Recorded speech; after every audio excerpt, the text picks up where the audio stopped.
çekirsən, nə? Sən sinirsə sağlayırsan. Sənin nə ixtiyanın var, nəkdə? Buna devlət məktəbidir. Xeyr, gəlmən sənin evə girəm. Mən sənin evə girəm. Gel. Sən də bunu yığışdırdın da. Şərəfsiz. Müəllimlərdir, rüşvət alan. Ah, gel belə müəllimlərdir, rüşvət alan.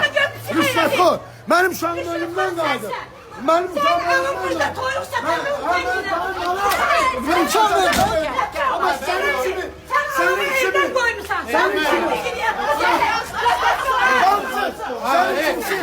senin kimisin.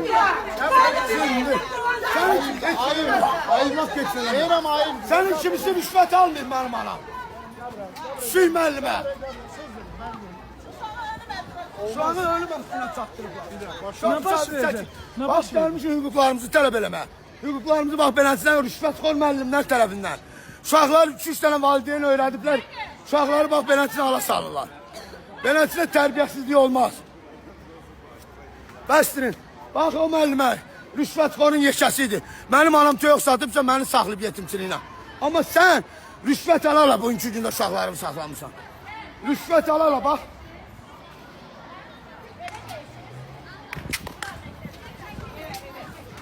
Rüşvət alala, rüşvət alala, uşağını saxlayıb. Bana o söz ki, toyuq satıb mənim babam.